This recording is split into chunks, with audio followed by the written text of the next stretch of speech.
Electronic और hybrid warfare में Israel Hezbollah पर भारी पड़ता दिखाई दे रहा था, लेकिन जमीनी जंग में हिजबुल्लाह ने इजराइल के रणनीति की हवा निकाल दी है। नमस्कार, मैं हूं मधुरेंद्र कुमार और आप देख रहे हैं मेरे साथ रणनीति, जिसमें आज हम आपको बतलाने वाले हैं कि जमीनी जंग लेबनान में इजराइल के ऊपर किस तरह से भारी पड़ती हुई दिखाई दे रही है। क्योंकि कफ्र किला का इलाका, जहां से दरअसल इजराइल के सैनिक लेबनान में दाखिल होने की कोशिश कर रहे थे,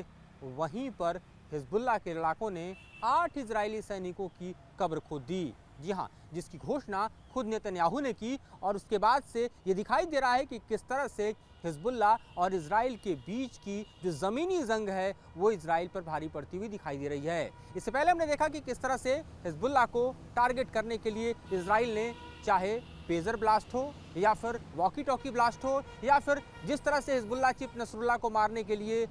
एयर स्ट्राइक किए गए, ये सब दिखा रहा था कि इजराइल ने एक बड़ी रणनीति के तहत हिजबुल्लाह के खिलाफ लेबनान के ज़मीन पर ऑपरेशन शुरू किया है। लेकिन जब बात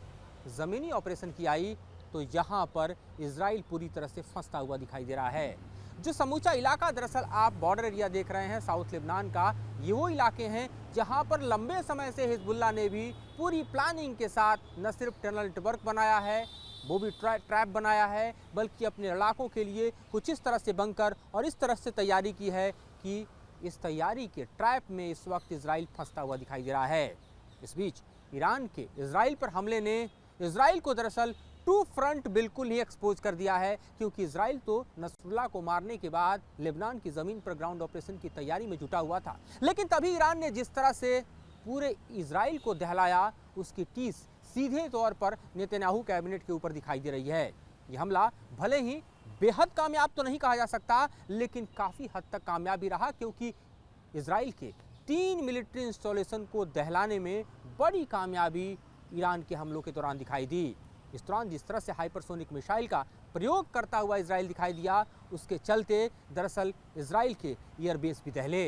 ये और बात है कि जिस तरह के नुकसान की अभी तक पुष्टि नहीं हो पा रही है, उससे ऐसा लगता है कि नुकसान तो हुआ है, लेकिन उसके आंकड़े आने बाकी हैं। मोसाद के हेडक्वार्टर के बाहर कहीं गड्ढा देख लीजिए, वो बतलाने के लिए काफ़ी है कि यहाँ भी इजराइल का एयर डिफेंस सिस्टम जो है वो फेल हुआ। ये और बात है कि मोसाद का हेडक्वार्टर बच गया, पर एक गड्ढा बतलाने के लिए काफ़ी है कि कितना घातक हमला ईरान ने किया था। इस बीच इस हमले की टीस इजराइल के ऊपर है। इजराइल ईरान पर हमले की पुरजोर तैयारी में जुटा हुआ है, लेकिन जिस जंग को उसने हिजबुल्लाह के खिलाफ लेबनान की ज़मीन पर छिड़ा है, वो जंग दरअसल इतनी आसान नहीं दिखाई दे रही, क्योंकि हिजबुल्लाह के पास लगभग 1.25 लाख से 1.5 लाख की संख्या में रॉकेट हैं। और हम ये भी देख रहे हैं कि पिछले 24 घंटों में तकरीबन 250 की संख्या में अब तक हिजबुल्लाह ने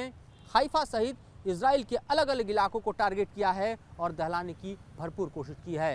हूती ने भी अपने ड्रोन अटैक के जरिए इजराइल को टारगेट किया है, और वो भी खबर आ रही है जो ये बतलाने के लिए काफ़ी है कि हूती भी इस जंग में पूरी तरह से ईरान और हिजबुल्लाह के साथ कदम ताल करता हुआ दिखाई दे रहा है। साथ ही बड़ी खबर ये भी निकल कर आ रही है कि हिजबुल्लाह ने अपने डिप्लॉयमेंट को बढ़ाया है, जिसे देखते हुए एक बार फिर से इजराइल ने बेरूत पर पुरजोर तरीके से एयर स्ट्राइक किया है, और वहाँ पर भारी पैमाने पर जो प्रयोग किए गए हैं वो दरअसल अमेरिकी बॉम्ब हैं, जिसके चलते बेरूत के इलाके छलनी छलनी होते दिखाई दे रहे हैं। लेकिन ये हमास नहीं है, ये हिजबुल्लाह है। ये गाज़ा नहीं है, ये लेबनान है। यहाँ पर हिजबुल्लाह के ट्रेन लड़ाके तकरीबन 80,000 से लाख की संख्या में हैं, जो फाइटिंग स्किल्स को जानते हैं और सीरिया में उन्होंने खुद को प्रूव किया है। इसके अलावा उनके पास है रूसी हथियार, इसके अलावा ट्रेनिंग और रूसी हथियारों के अलावा इस वक्त उनके पास अगर कुछ दिखाई देता है तो दरअसल सीरिया का बॉर्डर दिखाई देता है, जहाँ से उनकी सप्लाई चेन भी बनी हुई है। ये स्थिति गजा में नहीं थी, क्योंकि गजा पूरी तरह से लैंड लॉक था, दूसरी तरफ सी लॉक था। फिलाडेल्फिया कॉरिडोर को कब्जा करके इजराइल ने दरअसल इजिप्ट का सप्लाई चेन बंद कर दिया था, लेकिन ये स्थिति लेबनान के साथ नहीं है। तो यह डोमिनेंस, इलेक्ट्रॉनिक वॉरफेयर और हाइब्रिड वॉरफेयर का डोमिनेंस भले ही इजराइल ने लेबनान की ज़मीन पर हिजबुल्लाह के खिलाफ साबित किया है, लेकिन ग्राउंड ऑपरेशन में हिजबुल्लाह के खिलाफ इजराइल के लड़ाकों के कदम उखड़ते हुए भी दिखाई दे रहे हैं। और 2006 के बाद देखें तो सबसे बड़े लॉस के तौर पर इसे देखा जा सकता है, जिसमें तकरीबन 7 से 8 हम कहें तो ऑफिसर रैंक के अधिकारी इजराइल के हिजबुल्लाह के हाथों मारे गए हैं। अभी जो जानकारी उभर कर सामने आ रही है उसके मुताबिक 3 मरकवा टैंक भी दरअसल टारगेट करने में कामयाब हिजबुल्लाह के लड़ाके हुए और उसको भी नष्ट कर गए। यानी जिस तैयारी के साथ दरअसल नेतन्याहू चाह रहे थे कि इजराइल की सेना लेबनान में दाखिल हो, जिस तैयारी के तहत हम देख रहे थे कि मरकवा टैंक और उसके अलावा आप देखिए तो इन्फेंट्री और साथ ही मैकेनाइज्ड इन्फेंट्री का जो समूचा गठजोड़ है उसको सपोर्ट करने के लिए खास तौर पे कमांडो ऑपरेशंस के लिए उतारे जाने की भी तैयारी थी। लेकिन ये सब कुछ अभी तो धरा का धरा ही दिखाई दे रहा है, क्योंकि जिस तरह से काउंटर अटैक हिजबुल्लाह के लड़ाकों ने किया है, जिस तरह की बूबी ट्रैप और ख़ास तौर पे टनल नेटवर्क का समूचा जाल बिछा के इजराइल को ट्रैप करने की कोशिश हुई है, वो अपने आप में बतलाने के लिए काफ़ी है कि ये जंग इतना आसान नहीं। इससे पहले भी 2006 के जंग में हमने देखा था कि इजराइल के सैनिकों को बंधक बनाने में हिजबुल्लाह के लड़ाके कामयाब हुए थे और फिर जाके स्टेलमेट का कंडीशन क्रिएट हुआ था। इस बार इजराइल भी तैयारी के साथ है और वो नहीं चाहेगा कि उसके सैनिक किसी भी कीमत पर हिजबुल्लाह के हाथों बंधक हों, क्योंकि अभी तक तो देखिए साल भर का समय गुजरने को है और हमास के हाथों जो इजराइल के लगभग अभी भी बचे हुए 100 से ज़्यादा नागरिक हैं, उसे निकालने में इजराइल कामयाब नहीं हो पाया है। और इस बीच इस तरह के धमाकों की जो जंग दिखाई दे रही है वो अपने आप में काफ़ी है बताने के लिए कि ग्राउंड ऑपरेशन लेबनान की ज़मीन पर आसान नहीं, और इसीलिए हम लगातार देख रहे हैं कि इजराइल के कदम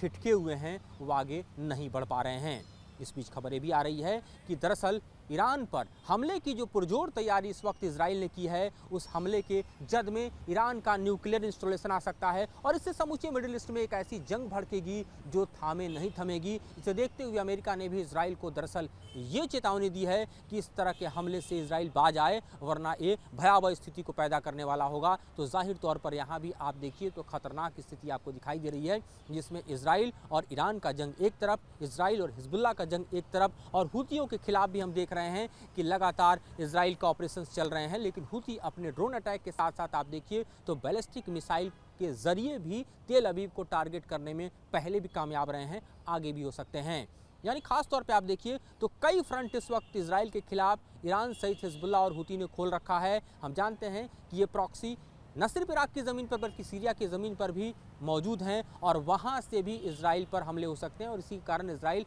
दमिश्क में भी लगातार अपने टारगेट को सेट करता हुआ दिखाई दे रहा है। इस तरह से ये जंग समूचे मिडिल ईस्ट के ऊपर ही नहीं बल्कि दुनिया के सामने एक बड़ी चुनौती बनी है, क्योंकि इसके रिपरकशंस भी शुरू हो गए हैं। तेल के दाम जिस तरह से बढ़ रहे हैं, जिस तरह से डॉलर पर इम्पैक्ट है, और जाहिर तौर पर दुनिया की अर्थव्यवस्था पर इसका भारी प्रभाव पड़ सकता है, इससे भी इनकार नहीं किया जा सकता। इस रूट को ही देख लीजिए तो इस समूचे रूट पर जो ऑपरेशनलाइज एयर रूट्स हैं वो इतने कॉस्टली हो गए हैं कि आम लोग उसको अफोर्ड नहीं कर सकते। तो जाहिर है लड़ाई भले ही इजराइल, ईरान, हिजबुल्लाह, हूती और उसके आसपास मिडिल ईस्ट को अपने आगोश में ले रही हो, लेकिन इसका इम्पैक्ट जो है वो पूरी तरह से आप देखिए तो न सिर्फ एशिया बल्कि अफ्रीका, यूरोप तक पहुंचना लाजमी है, और ये दिखाई भी दे रहा है। अब देखते हैं इजराइल की स्ट्रेटजी आगे किस तरह का मोड़ लेती है और किस तरह से ईरान और दूसरी तरफ हिजबुल्लाह को टैकल करने के लिए इजराइल अपना कदम आगे बढ़ाता है। फिलहाल इस मुद्दे पर इतना ही। इससे जुड़ी जानकारी और विश्लेषण आपके समक्ष हम लेकर आते रहेंगे। फिलहाल मुझे और मेरे सहयोगी राकेश राउत को दीजिए इजाज़त।